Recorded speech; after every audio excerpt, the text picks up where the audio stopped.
Good afternoon.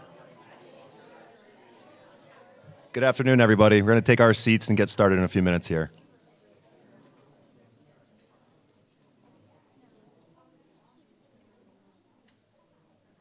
Welcome to the oversubscribed session on impact investing. My name is Joe Ali, and I'm here with PKF O'Connor Davies, and we were just so happy to be called by Katie Moore to join you all for this first conference for this amazing network. We believe in education in topics just like this across the country for funders, and we really believe that these sessions are just so important. So already, based on the conversations that we had during our practice sessions, I think you're going to be really impressed by all of these amazing speakers that we have and the stories they have to tell. I can say that we work with about 450 private foundations, and we see them doing various things. We saw it happen 10, 15 years ago when impact investing first started jumping onto the scene, and now to see where it's gone from there and seeing how funders of all sizes are really doing it really is just quite amazing. So again, I'm looking forward to introducing Debbie to you all, as well as Stephanie and the rest of our speakers today. So thank you for coming. Thank you for supporting Virginia funders, and we look forward to seeing you all later. Take care.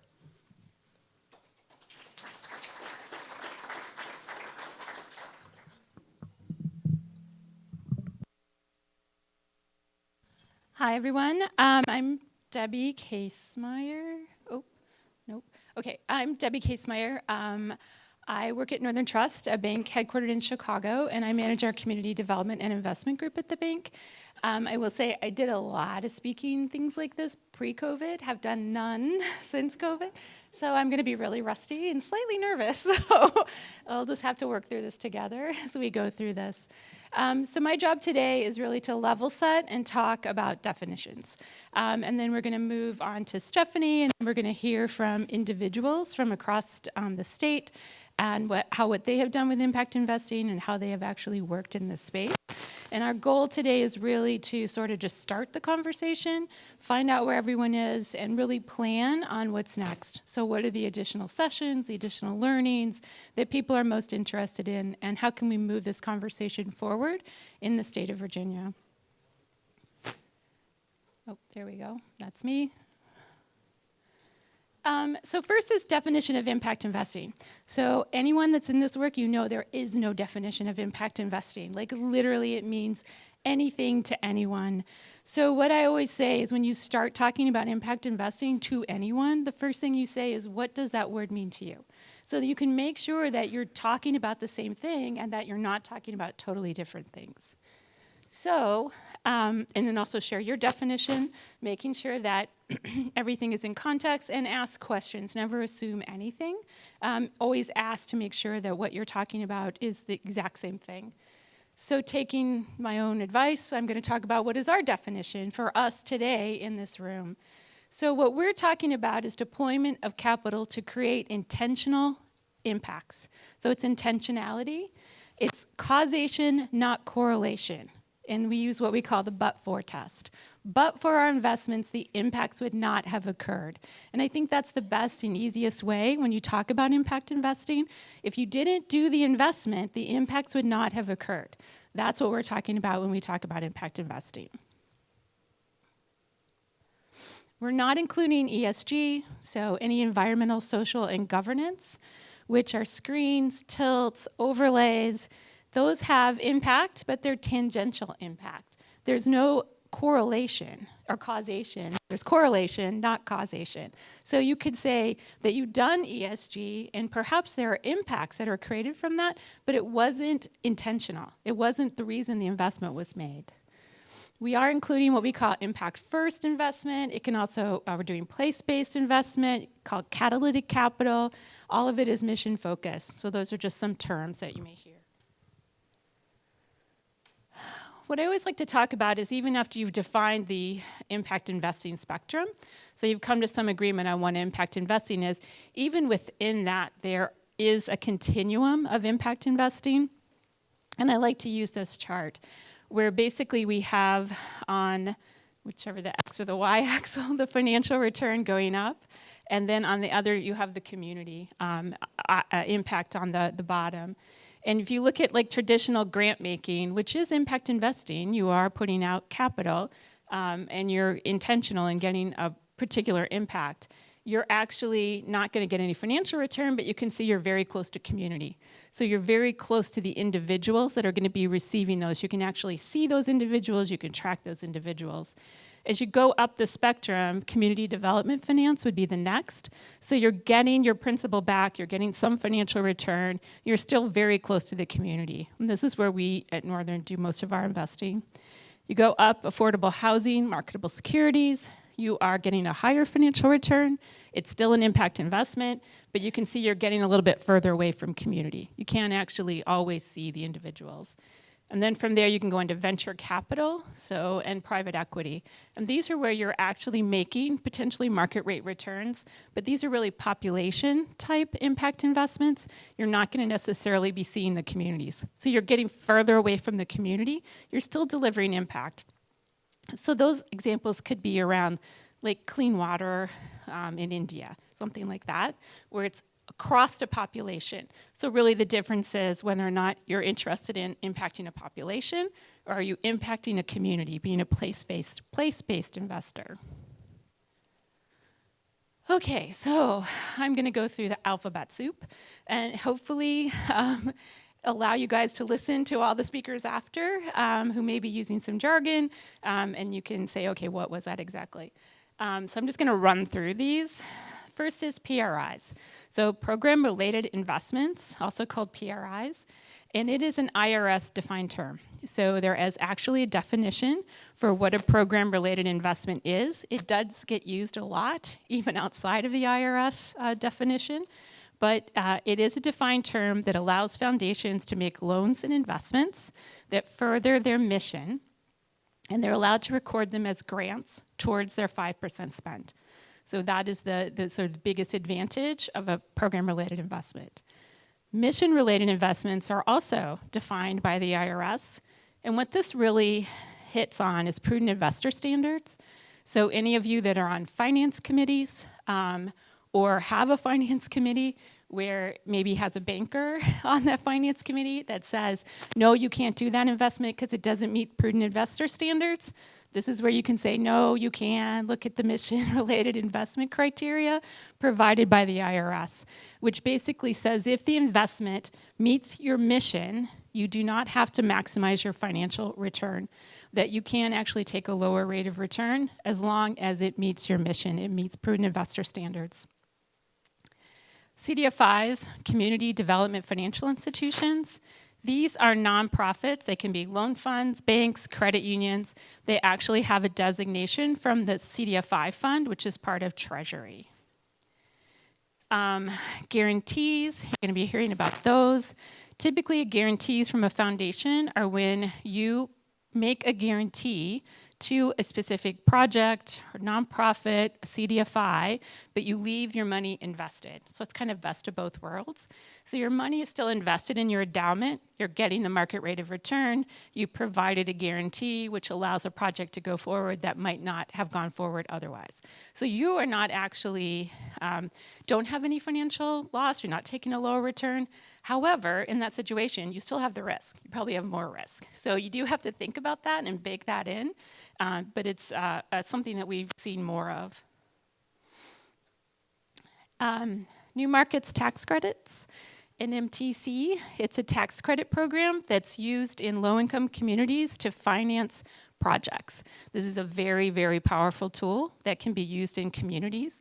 It can finance anything from early childhood education, domestic violence shelters. It can finance homeless shelters. It can do housing that doesn't have a long-term rental contract. So any kind of transitional housing, anything like that, it can finance. We've also used it to finance social enterprise businesses. We've used it to finance operating for nonprofits. Extremely, extremely helpful tool. And the way it works is that basically about 20% of the total project cost comes back to the foundation, or comes back to the project in the form of cash.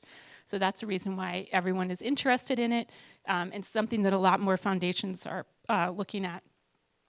Low-income housing tax credits is how affordable housing is financed pretty much across the United States. SIBs, or Pay for Success, PFS. Social impact bonds, also known as Pay for Success. These are contracts or investments that are based upon predetermined success metrics where the payment is driven solely by the success. So in these particular contracts or investments, if a project works, the investors get paid back. If the project doesn't work, the investors don't get paid back. Affordable housing typically means 80% or less of area median income. And then another term that's gotten popular is workforce housing. Workforce housing typically is 120% or below of area median income. SBIC, small business investment corporations. They're really venture capital funds, which have an SBA debenture, and they're limited to the size of businesses that meet the criteria that can be part of the funds. B Corps, benefit corporations, are a designation where the company agrees to be responsible to all stakeholders, not just the shareholders. Social enterprise business is a business which has a social mission embedded in the business, and the funds and proceeds from the business go to support that social business. Opportunity zones, or OZ funds, something else you might have heard of. It's a fund that was created where they're designated zones, and individuals that have unrealized capital gains can invest in those funds and reap significant tax benefits. Venture capital, so we mentioned that before, those are startup businesses. And then private equity would be established businesses. It can be debt or equity in more established businesses. So this is just an overview of Northern Trust, our investing. So we have $5 billion invested in total. $2 billion of that is what we call impact first investing. So those are investments where we are not trying to maximize our profit. We are trying to maximize the impacts that we create. And these are the tools that we use. So basically all the ones that I talked about, and then sort of broke out for you how underneath that, sort of how we've used those tools across. We have over 10 million of investments in the state of Virginia. And I've listed out there, many of you whom are in this room. So, VCC is a great partner. Richmond Heritage Credit Union, which is the only surviving Black owned and led credit union in the state of Virginia. We did J. Sargent Reynolds Community College, which we have a representative from them as well here today. Better Housing Coalition, and then Lending Kind, which is a nonprofit social service agency that started a Cdfi. So kind of an interesting model as well. So that's it for me, kind of just level setting. And I'm gonna turn it over to Stephanie.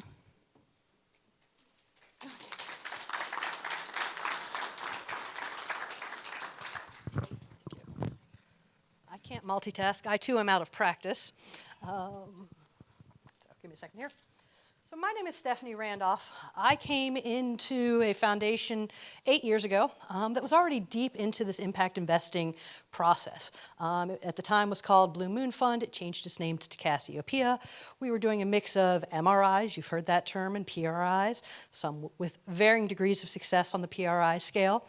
And then recently, through my learning process, I became particularly interested in the below market rate returns, those impact first investments, and how could we leverage the foundation's endowment to bring capital to communities where it was not already flowing. And using that strategy, we have created a wholly owned subsidiary called Purple Tiger Impact that is essentially serving to make impact investments below market rate returns, absorbing a greater level of risk, with hopefully the goal of one day actually being able to meet our philanthropic payout requirement through targeted strategic impact-motivated losses in our investments. So looking at a 5 to 7% loss in our strategy. I also got to work with the Appalachia Funders Network and CDFIs throughout Central Appalachia to build an impact investment fund called Invest Appalachia that is essentially looking to bring blended capital into the region to serve communities that were not able to access the capital at scale that we needed. So this was my journey into impact investing and kind of how I got here. But when I walked into the foundation, I learned 3 things quickly.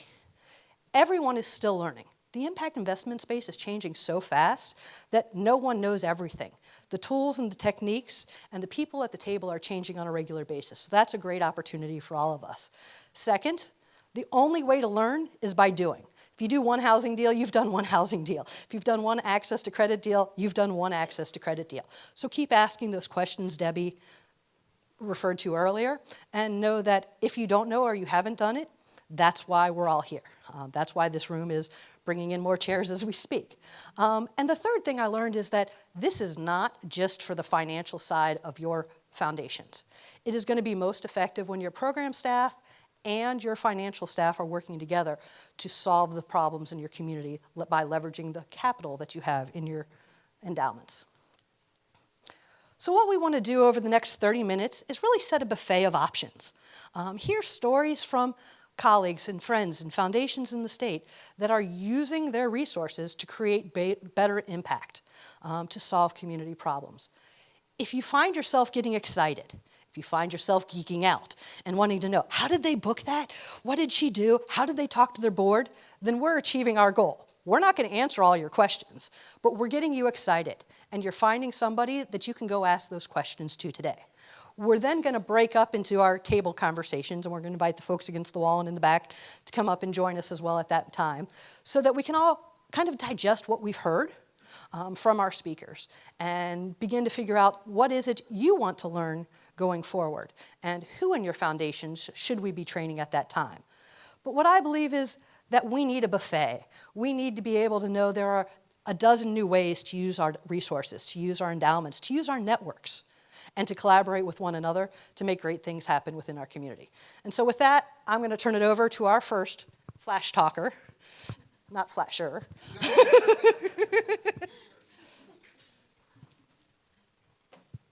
I got your first slide up for you. Okay, what's the button? It's that way. This, which one? This top? No, this. Here. Okay, there. Thank you. Thank you, Stephanie, and good afternoon, everyone. I am Mary Fant-Donnan with the Allegheny Foundation.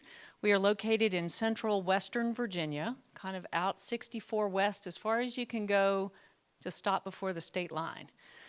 I wanted to do a brief introduction to the foundation for just a base setting as well. We are a healthcare conversion foundation formed in 1995. Our assets now are at about $68 million. And we service the area in the Allegheny Highlands that was the former footprint of the Allegheny Regional Hospital. It's basically Allegheny County and the city of Covington. Our overall population is about 22,000 people. And in 2009, our board of directors went through some reflective practice and adopted the social determinants of health as a framework for how to look at some approaches to the challenges that were really troubling the leaders of the time, which was declining population, declining school enrollment, job loss, and ultimately property tax loss and many of the ensuing implications. We can continue along that path offline, but for today, I want to talk just about one project. It was a huge project for us. It was renovation of the Masonic Theater, a 1905 building. You'll see some pictures in a few minutes. To Debbie's point, it took several strategies. We used new market tax credits, and we used a range of other activities that I'll talk about. But ultimately, our community pulled off a $6 million construction project that really has been a tremendous turnaround. One tiny step, silver buckshot, as Clark Castile likes to say, but we've taken one little step that we're really proud of, and I appreciate you're all taking time today to hear a little bit about it. There's a picture of our renovated entrance to the historic Masonic Theater. In our story, and I think it's important to start to where we are, so a little bit about place, we did embrace a really big idea, and one of the critical components of that were the volunteers who really drove this project forward. I can't say enough about their shared leadership, how many times they got stuck, how often they had to persist, do some creative problem solving, and ultimately create something for our community for which we're all really proud. Here's a picture of Clifton Forge. In the distance is the old smokestack from the Clifton Forge shops, where all the C&O steam engines were worked on for decades. The big change that happened in this community in 1950 or the 50s was they shifted to diesel. So those shops went down pretty quickly. And our community began about a 5-decade decline that sort of crept up on everybody because we were fortunate to have a great hospital. It's barely visible in the upper right on this slide.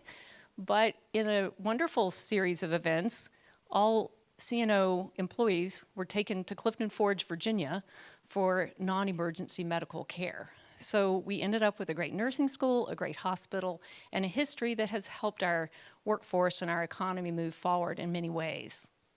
But as that change began to take place, this once thriving theater, which had been the home to, or the destination for the Count Basie Orchestra, for Gene Autry, for Hopalong Cassidy, all the great names of the early 1900s, really began to have a series of decline.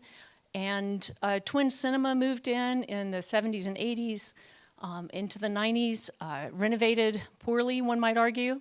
A community group tried to keep it going, and in 2003 ended up giving it to the town of Clifton Forge because the maintenance and the overhead were just too much. And that's when the pigeons moved in. And if any of you have worked on a project where the pigeons moved in, you'll know about what an environmental one looks like when a bunch of pigeons have been living in your place for a while. Around 2006, 2007 comes along one of our local heroes, a man who wasn't just a hero in his own right, but a man who brought a lot of heroes along with him. John Hillert, who passed away just as the theater was reopening, and his wife Gail came with a certain energy when they retired to the community and embraced it as their new home. And he just was looking at this building like many of us, and somebody said yesterday, you don't see your paint fading until your brother-in-law comes along and says, your house needs painting. So I think the theater was really just sitting there with the pigeons, and John sort of took an interest in it. And so what that meant was he started talking to people, and he had a large laugh and a quick smile. And the next thing you know, people were starting to sell wrist bracelets and contribute dollars here and dollars there to try to get something done to save the theater. Now, flash forward a few years and a few rough starts. A lot of pre-development work had been done, and it was pretty clear this wasn't just an armbands and dollars here and dollars there project. A lot of kind and well-meaning people contributed, but in the end, it was pretty clear it was going to be about a $6 million project. The Allegheny Foundation was at the table as a grant maker, but even then, we had a $6 million goal and not $6 million ready to be spent on this project. We give out about $2.2 million a year, and that goes to a whole lot of different things. So many other grantors were making contributions, but to their credit, this group of volunteers included a local lawyer who gave about a year's worth of weekends sorting through new market tax credits. Here you go, Debbie, all of them. Federal historic tax credits, state historic tax credits, the Virginia Industrial Revitalization Fund, and the Virginia Real Estate Enterprise Zone Fund. And that was just sort of the cash on hand. So how does a community that has a $6 million project figure out what's cash on hand, $1.8 million, and figure out how to come up with $4.2? And therein lay a challenge that almost wrestled this project to its end prematurely. But thankfully, and I will pay special recognition to Virginia Community Capital, Caroline's back there shaking her head no, but there were 4 attempts to find bridge loan funding that was really underwritten seriously before VCC stepped up. So I think knowing that a bridge loan was necessary, because all that wonderful complicated financing actually did look like it was going to work. But we just had to figure out how to do that, like car loan that you sign for with your children and you don't know if you're going to have all your credit destroyed before this is all over. The foundation was asked to kind of solve this problem and the big challenge that we had, which was a loan guarantee. So this is not like the most complicated deal, really, but it was hard for our lawyer to get past kind of you're putting your firstborn out there.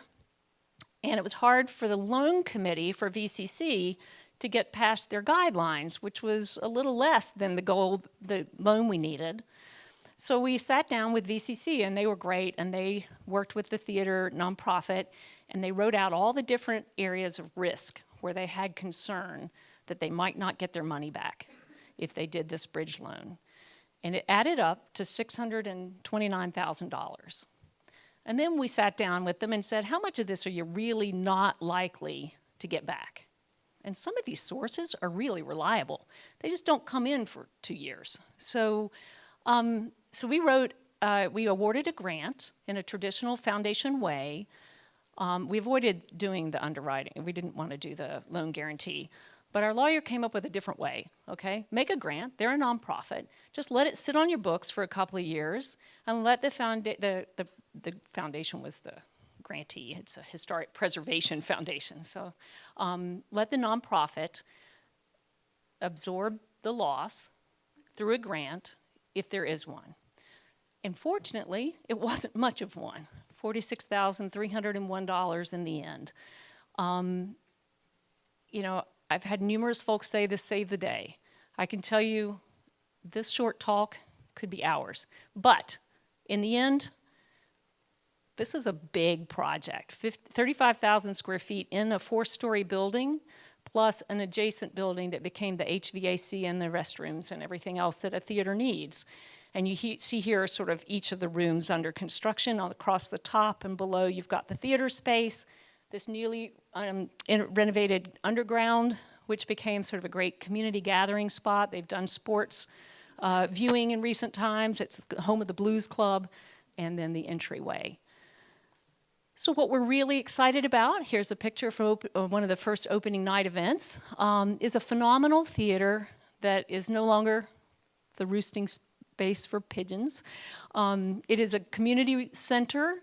It is a great asset, and it has been a building block to start some revitalization in Clifton Forge that has included the addition of 2 bed and breakfasts that are adjacent, 2 coffee shops, and an amphitheater that is now a public gathering space as well. It's a slow strategy, but it's, I think, a very important one. And before I sit down, I just wanted to put up some of the lessons learned from a funder's perspective. One was, our board really struggled for years with when do we pay construction, when do we do pre-development, how do we do this work? We formed an ad hoc committee of 3 members with very different skill sets, and they really worked with the grantee, so that was helpful.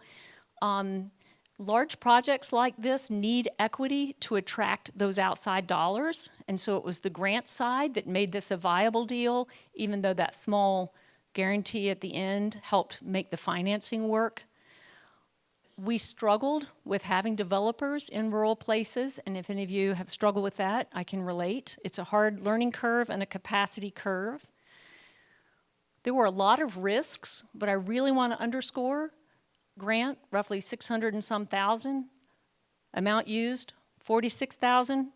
Perceived risk is very real and can immobilize a board, but taking a hard look at what the real possibilities are and can you stomach that really helped us break through.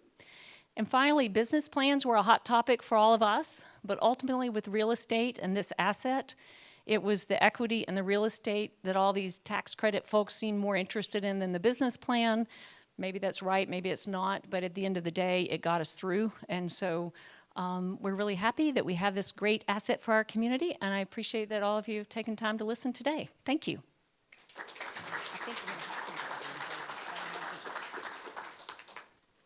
Next up is, great, Joe.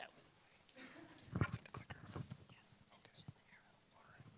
if you have questions, this is the perfect time to grab a piece of paper, start writing them down, and put Mary's name. Hey everyone, my name is Joe Schilling, and I serve as a trustee of the Richmond Memorial Health Foundation and currently serve as the foundation's investment committee chairman. My day job is on the executive team at Reynolds Community College. And so RMHF, we are a health, can you guys hear me? Okay, haven't used a mic in like 2 years. So RMHF is a health legacy foundation in Richmond, Virginia, and we work to advance health and racial equity in the Richmond region. And for us, impact investing is a tool for aligning mission and money.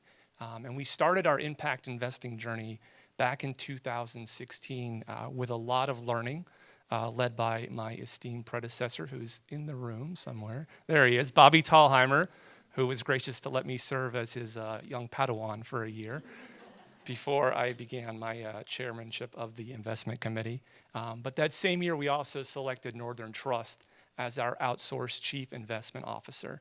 And Northern and their team, specifically Debbie Casemeyer, have been a tremendous partner for supporting both our learning journey in impact investing and bringing more than $5 million of their own money and capital to the Richmond region, and recently joining the Virginia Funders Network, which I think underscores their commitment both to Richmond and to the Commonwealth of Virginia. So the impact investing example I wanted to share with you all, if that works. Yeah, so I think March of 2020 will be remembered as one of the more chaotic and interesting months that we'll live through. K-12 and higher ed colleges, we went completely online over a 2-week period. We all started wiping down our groceries with Clorox wipes, and Congress and the Federal Reserve turned on the biggest fiscal and monetary spigot, basically in world history. But at kind of the local level, Homeward is an organization in Richmond, Virginia that provides and organizes homeless services for those in need. And even with decades of experience working to prevent, reduce, and end homelessness, the leaders at Homeward had never encountered the conditions that were like those that were created by the COVID-19 pandemic. You can see Kelly King-Horn, the executive director, saying, "We had to implement new safety protocols to continue to serve people experiencing homelessness during the crisis. Couple that with the fact that unsheltered individuals may be at increased risk of disease transmission, and it was an urgent situation." The federal government actually granted Homeward emergency funding through the CARES Act in that same chaotic March of 2020. But by August, 5 months later, the organization still had not received the funds and was nearing kind of a crisis level.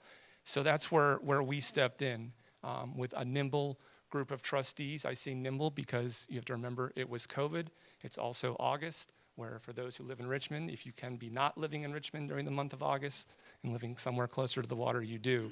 So we were kind of all flung out all across the East Coast, but our CEO, Mark Constantine, and the investment committee came together, and we made 2 $500,000 zero-interest program-related investments to Homeward. And the second one was contingent upon repayment of the first one. And that was to help bridge that CARES Act money that they knew they were going to get. So we didn't see it as an exceedingly risky investment for us to make, knowing that the money was essentially backstopped by the US government. But it was a first for us, and it's one of the many examples that illustrate our commitment to impact investing. And I think a couple things that we learned. First, as Stephanie pointed out, you need the board and staff to have kind of a familiarity with impact investing, and that's what that learning journey did for us. I mean, ironically, I sat down at the Know Enough to Be Dangerous table, but I feel like that's where we are as a board, and we knew enough to be dangerous in a good way, and that we were comfortable making this program-related investment. I also think the second lesson that we kind of have learned through impact investing is that localness is our superpower. The ability to quickly address an urgent community need right there in Richmond, where every day that went past without them getting that CARES Act money meant more people on the streets, more people getting sick, more people dying. And we had the financial resources to basically put a stop to that and make a big positive impact in the community was kind of a no-brainer for us. So that's kind of our journey in a nutshell. I work in PR, so I tend to keep things brief, but happy to answer questions when we get to that point, and like to bring up the next speaker.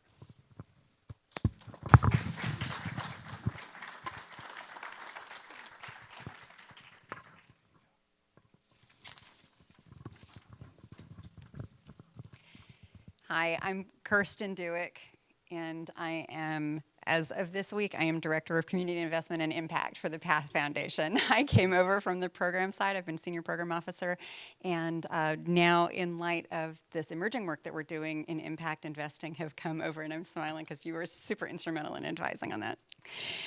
PATH is a health conversion foundation.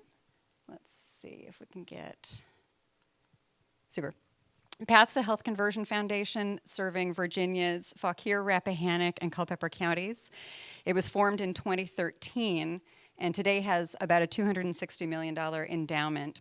Our mission is to strengthen the health and vitality of the community through programs, grant making, community engagement, and increasingly and more recently through impact investment in 4 priority areas: access to health, childhood wellness, senior services, and mental health. And it's mental health that we're going to be talking about today in the form of a PRI developed by Amy Petty, our VP of Communications, Andy Johnston, our Director of Programs, and Margie Thomas, our Program Officer.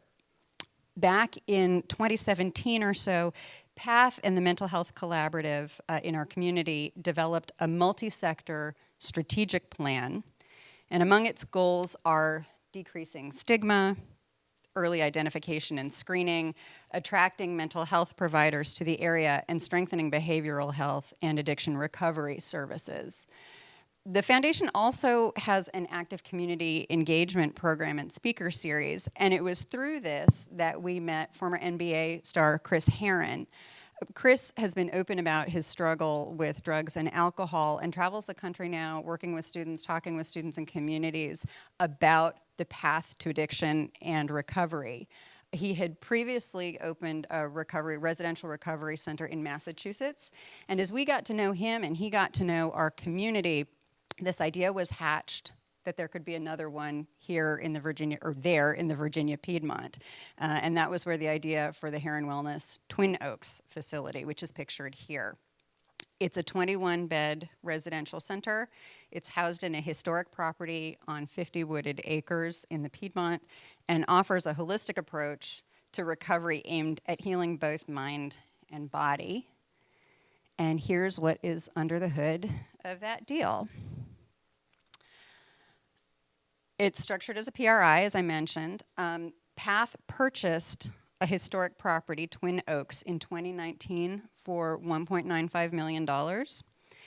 We allocated up to an additional $1 million for improvements, property improvements. The majority of that was well and septic, electrical, fire escape, sprinkler system, and a state-of-the-art exercise center.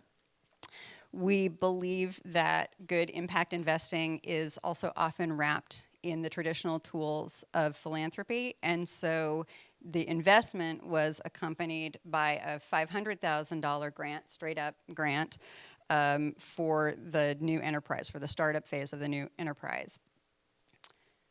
The financial impact, it's a 5-year lease. That lease, incidentally, is valued at about $300,000 a year. That is waived as long as Heron is meeting the charitable benefit terms of the grant, or rather of the impact investment. So I still think on the program side.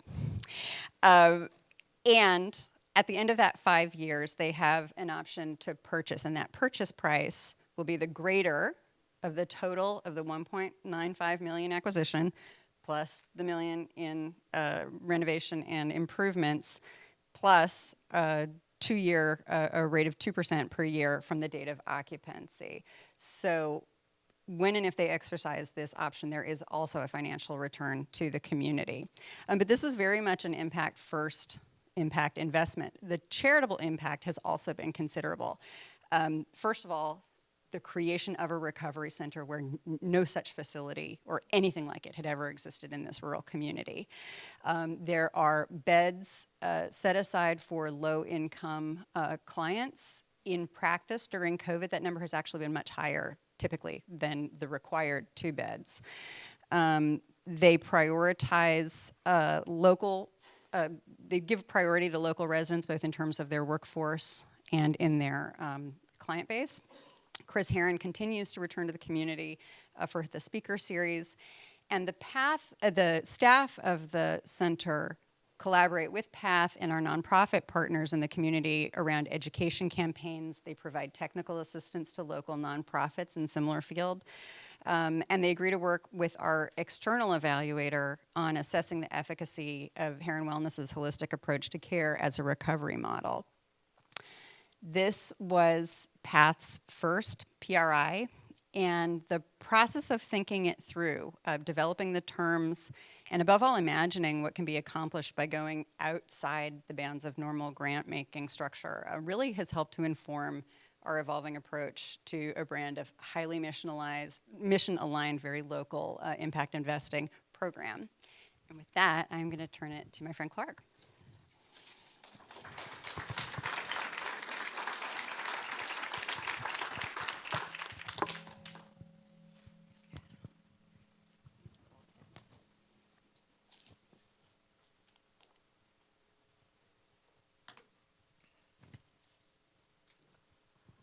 So I'm Clark Castile. I'm the president and CEO of the Danville Regional Foundation. DRF is a health legacy foundation created in about 2005. We cover the city of Danville, Pittsylvania County in Virginia, and then we also cover Caswell County in North Carolina. It's the old footprint of the hospital.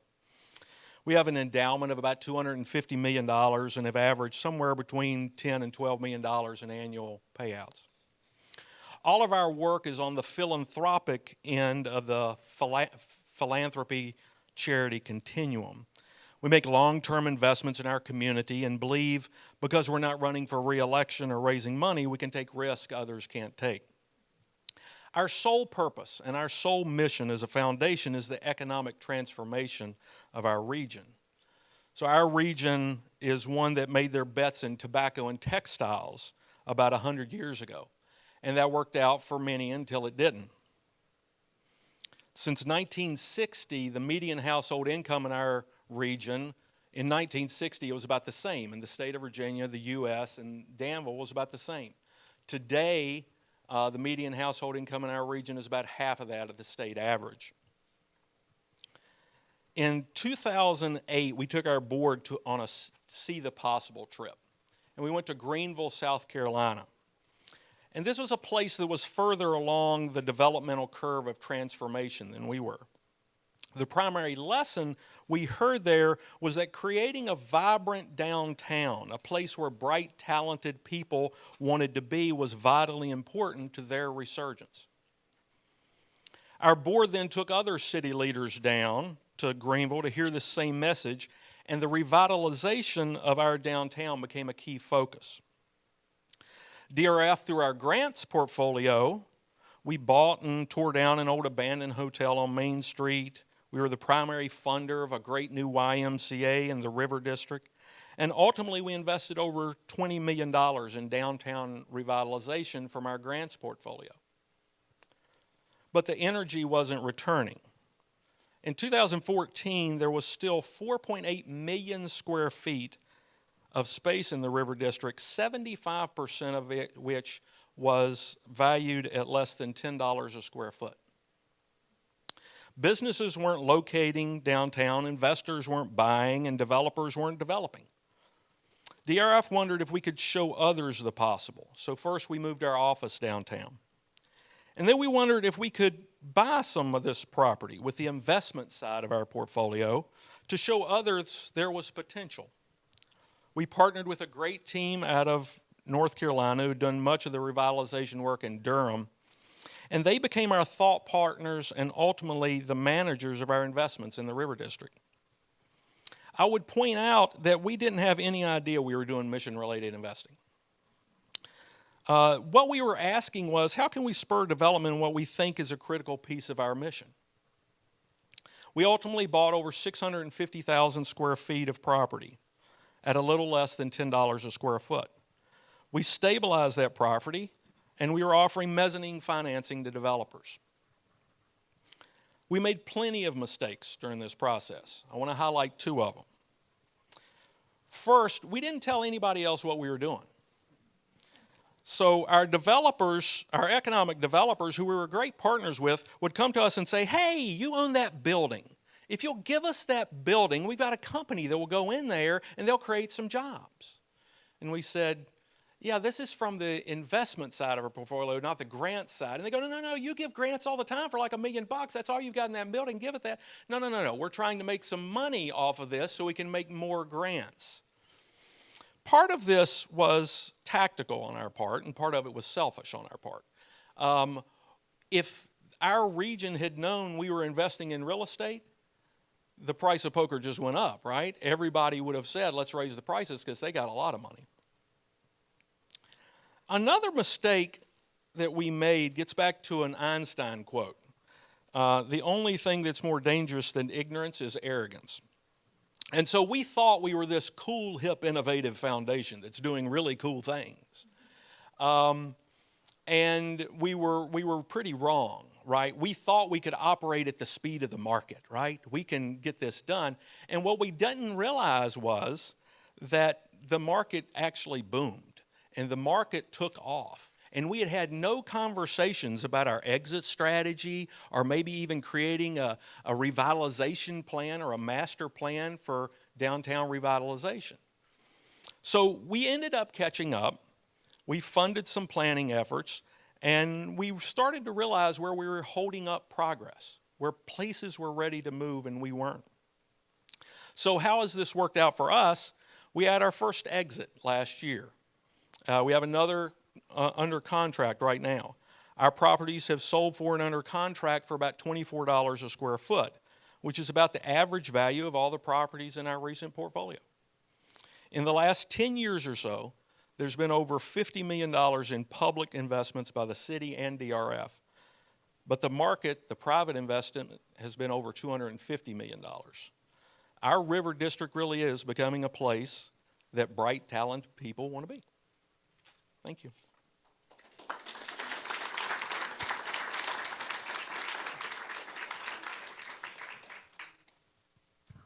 Thank you, sir. Stephanie, how are you doing on time? Good. I'm going to start a timer just because I tend to like to talk. Good afternoon. Good to see everybody. My name is Chris Crothers. I'm Director of Impact Investing at the Jesse Ball DuPont Fund. We're headquartered in Jacksonville, Florida, and that's the question I've gotten all day today. Is like, what are you doing here, right? So, well, let me tell you a little bit. So I'm going to do something just a touch different from everybody else. I'm going to tell you a little bit about our story because you don't know how many countless conferences I've been to and sessions on impact investing where you hear what people are doing, but you don't know how they got there. And you're sitting in the audience, and we're a moderate-sized foundation. We're about $380 million today. Who knows what that's going to be next month? But, you know, I used to sit there saying, well, how do you do that? And how do you get there? And how do you move your board? And how do you have these conversations internally? So I'm going to talk a little bit about that, and then I'm going to ease into a quick example. So the Jesse Ball DuPont Fund, Jesse Ball DuPont, she was born and raised in the Northern Neck. That's why we're here. We have a cluster of grantees in Virginia, and we fund in Virginia. We're headquartered in Florida, though. And our story really starts with impact investing back around the recession. So I think like many folks, we lost 30% of our portfolio 90 days into the recession. So that's $90 million in 90 days. Not a fun number to remember, but we always remember that. And our trustees, it really triggered a conversation where trustees were sitting there saying, okay, we're a private foundation. So 5% of what we have does 100% of the work, right, in our grants. And that's the mindset that I think many of us, especially those that have been in the industry for a long time, or the sector for a long time, you don't know you're living that life, but that's what you're doing, right? You're just only thinking about the grants. You know, if somebody has the money someplace else, they're out investing it, fingers crossed it's doing good in the world, but who knows? And then you get your 5%, and you go out and you do great things in the world. Well, the trustees realized at that point in time when we lost that money, well, that's going to erode our grant-making power.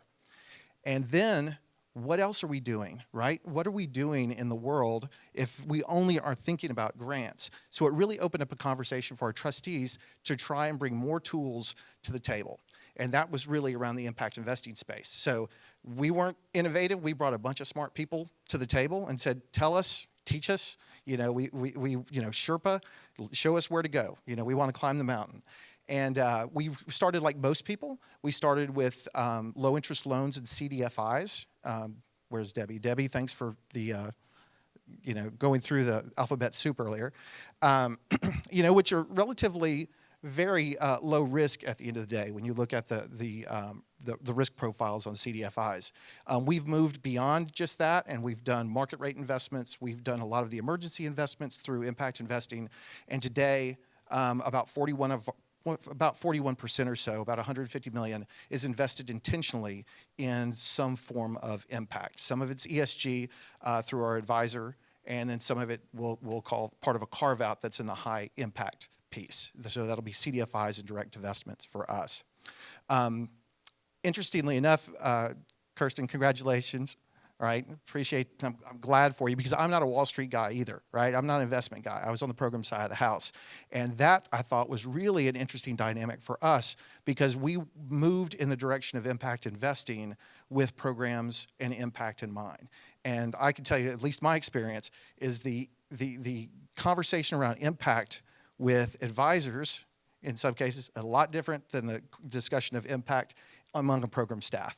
So having a focus on bridging those conversations has been super important for us, really, to get our head wrapped around what we want to do with our impact investing dollars. So kind of getting into the example, the Jesse Ball DuPont Fund, we have a defined universe of grantees. All right. Defined use of grantees. So we just can't go out and give anybody money. So if you think about the communities we serve, we've had an affordable housing crisis in each one of them. And interestingly enough, we don't have any grantees to give money to around affordable housing, because that definition was basically the groups that Mrs. DuPont funded between 1960 and 1964.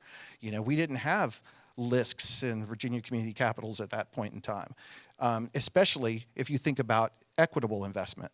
That definitely wasn't on the radar. So we really started focusing on how can we kind of not get around the will, how can we build and complement on the will and get our money into these communities? And we were able to do that through impact investing. So we use our endowment. So a lot of folks, as Debbie had said, your PRIs, for instance, they do count in the eyes of the IRS as a grant. And they're very flexible. So if a PRI goes sideways, or you decide you want to, you could take that loan and you could put it, keep it, let's say keep it, as your grant, right? But then from where we're coming from, the angle, that came from our endowment. We never intended for that to be a grant, right? Our grant, the 5% is protected. We're putting that 5% out. We're counting no PRIs towards that. So we would like to get our money back, at least a return of capital. Some performance would be great if we could get it on certain ones. So we want that money back in. So we really started around the CDFI work, I guess, around 2013, roughly. And we usually do low interest loans, about 1% to 2%. Again, because we're trying to get our money into the community, right? Instead of just going to our grantees, we're trying to hit the hot topics such as affordable housing, community facilities development, and we couldn't do that through our grant making. So our first PRI outside of Florida was here in Virginia with VCC, and that was a $1.5 million PRI. We did another one soon after, and then we had another that we followed up in Delaware, and we've had two long-term PRIs mature. So we have about a 7-year maturity, and that's kind of what I'm going to talk about today briefly, is that after those 7 years, you can go back and then start saying, well, what was the impact, right? We still have about $18 million in PRIs active, but I'm not talking about them. I'm just going to talk about the two that matured that we can really talk about, and we know what kind of impact we had. So with that example, and we're going to kind of, the numbers between Virginia and Delaware are going to commingle here. But we roughly put $3 million in those two communities, just in those two PRIs. After 7 years, and we go back through, we look at the loans churning, right? So one loan went out the door for acquisition. One loan went out the door for pre-development costs. One could have been cash flow, bridge loans, whatever. The CDFIs are the local experts on the ground that really know what their communities need. So we're just stepping in, providing them the capital that they need to do their job at a much larger scale. And our experience was just with those two PRIs, which is about a sixth of the amount of PRIs we have out the door, that money churned almost 4 times over. So that $3 million generated about $11.2 million in loans that went out through the CDFIs. And that was something that we never would have been able to do with our grant dollars, right? And meanwhile, if you think about recessions and the ups and downs of the market, we look at CDFIs as being a hedge, right?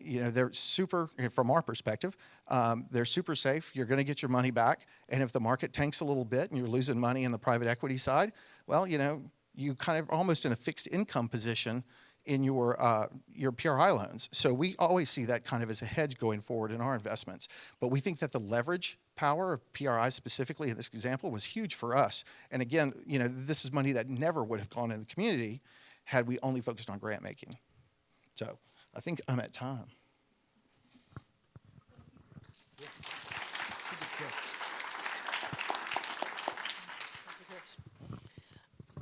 Hopefully all we're finding something there that sounds familiar in your community, that there's a story or an opportunity or a challenge.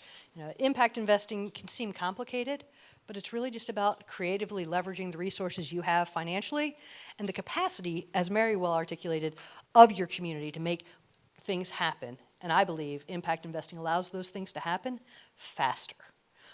Which is often kind of the pace can challenge us within the communities. I'm going to invite the folks that are against the wall or at the back to come and join a table.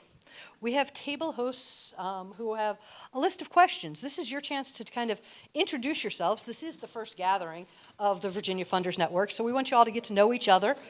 Share a little bit about your experience, and what are your key questions that you have? That when we continue this conversation, because clearly there is demand, where do we start that's going to be most relevant to you and your foundation?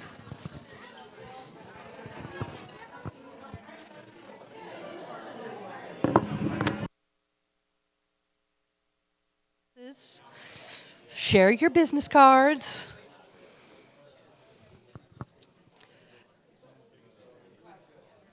We're going to do some rapid fire here. I can't eavesdrop on every conversation, so I'm going to ask your table hosts to come up with one key takeaway, a training need or a lesson or a gap that you want to share with all of us now.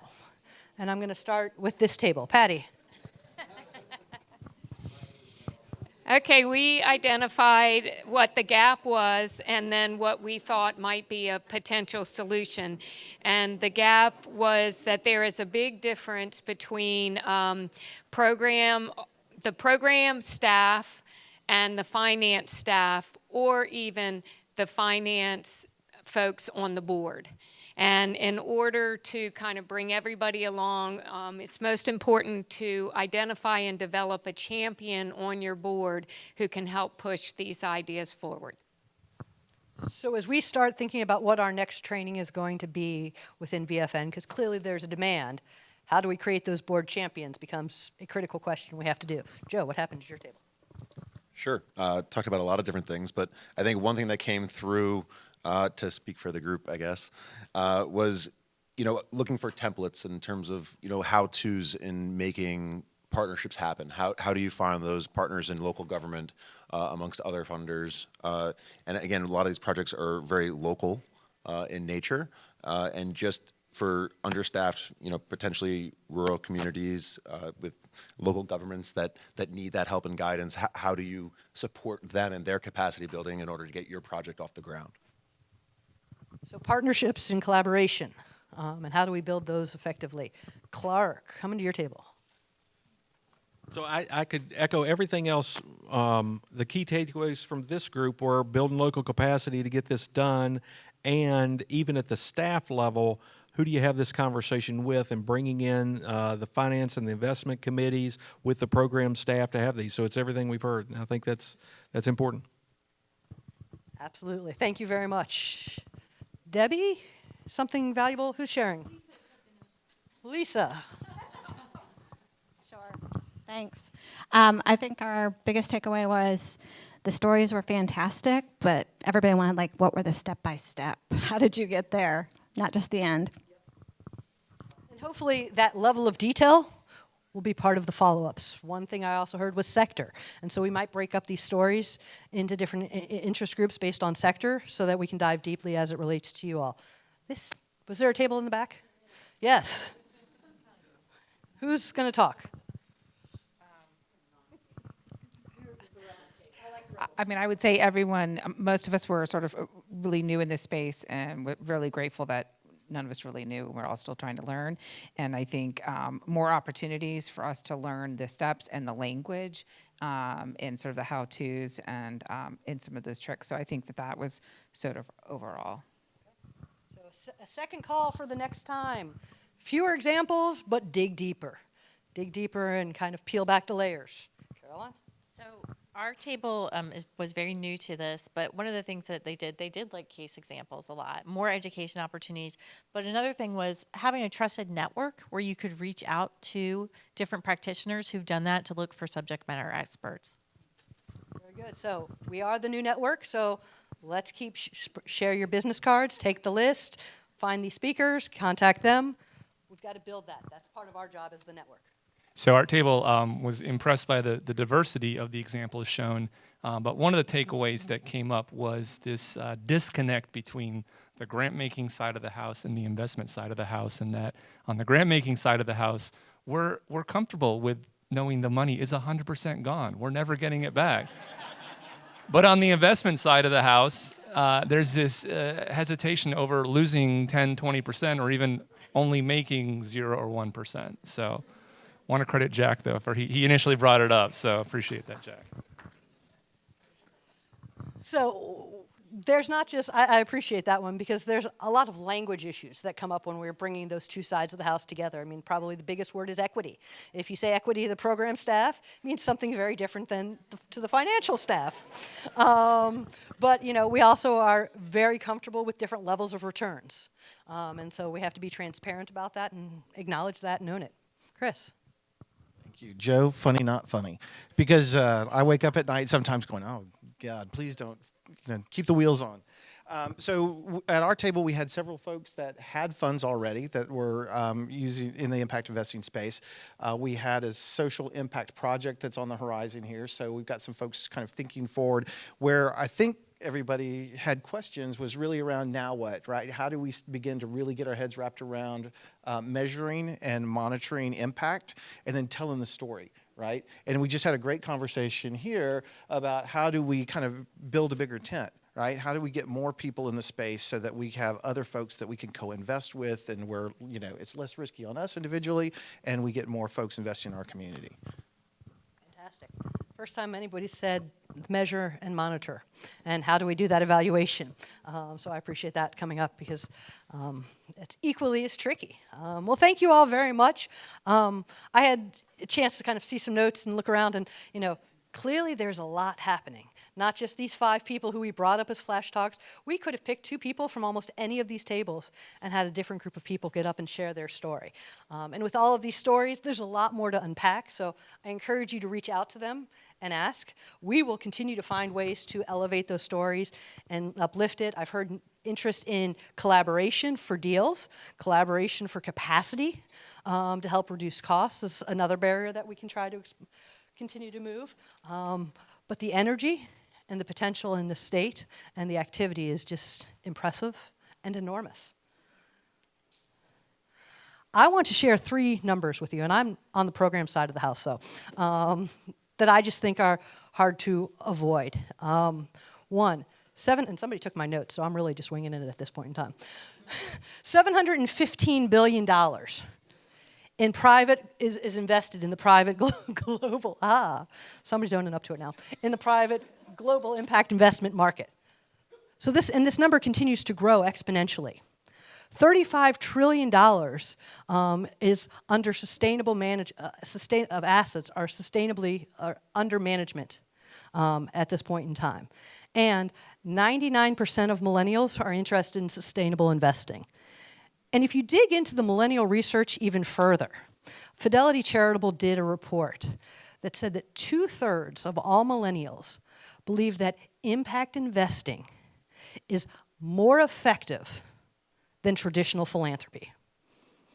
So if your donors and principals aren't asking for or demanding it now, look out, because they will be. But this number excites me. As you all know, Virginia Funders Network is in the midst of its first strategic plan. And I stole a piece of data out of there. 33% of the members have noted that they are already engaged in impact investing. 26 out of the 78 or 79, Rosalind, my math is off, I can't do numbers quickly, have said they're doing it. Now, as we've learned, that means a lot of different things to a lot of different people. But I think that 33% probably holds up at your tables as well today, based on the conversations that I've heard. So we have a lot of data sourcing that we need to do to uplift and tell the stories, so that if you want to know about working with CDFIs, you know you can call Carolyn, you know you can call Chris. You know, there are resources here. We've got to help connect those resources so that you're not walking down the path blindly, or at least you're not walking down it alone. And so we want to continue to accelerate this number, and as Chris just said, we also want to start telling these stories. I look every month when we get the newsletter from VFN, I see the fantastic grants that are being made. You know, next is going to start talking about the impact investments that we're making, and celebrate those and tell the story about which side of our portfolio is it coming from and how are we getting that done, because it's creating impact in our communities today. This journey is going to continue.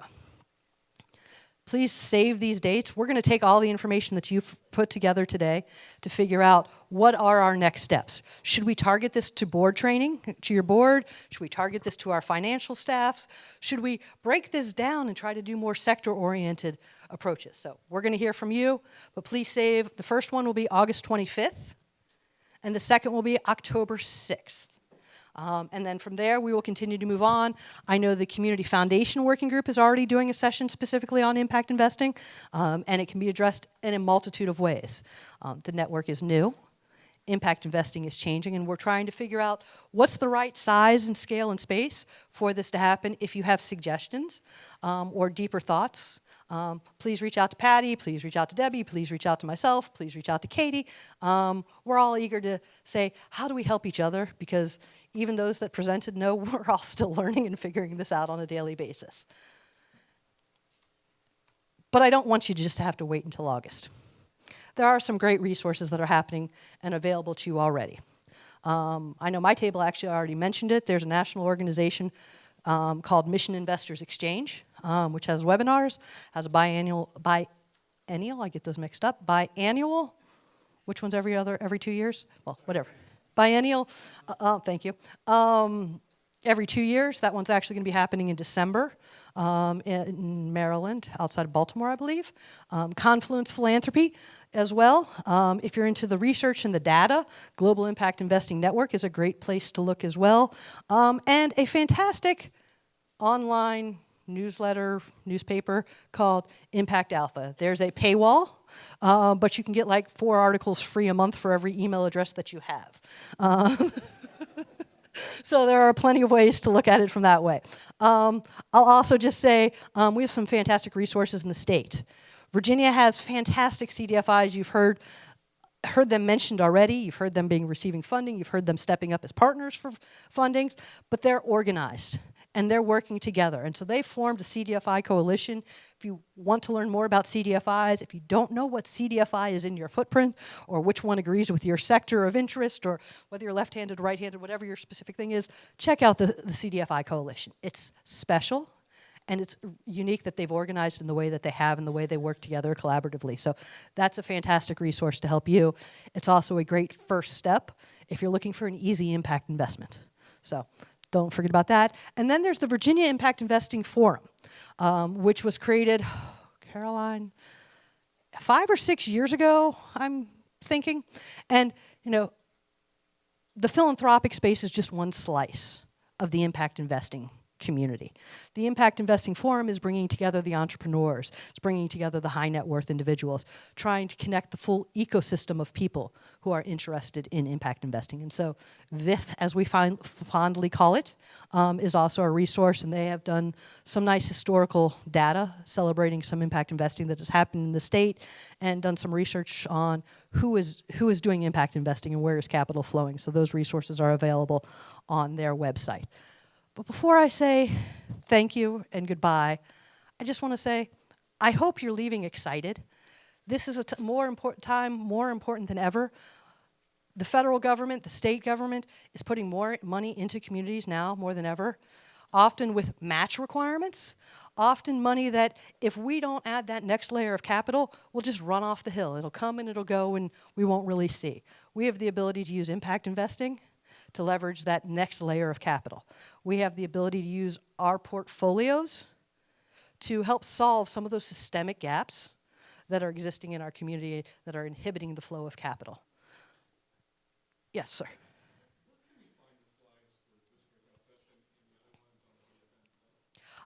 I don't know about the other ones, but I have an answer for the first one, which is, I think, my next slide. Maybe. There you go. I have the slide deck. I don't think we've worked out a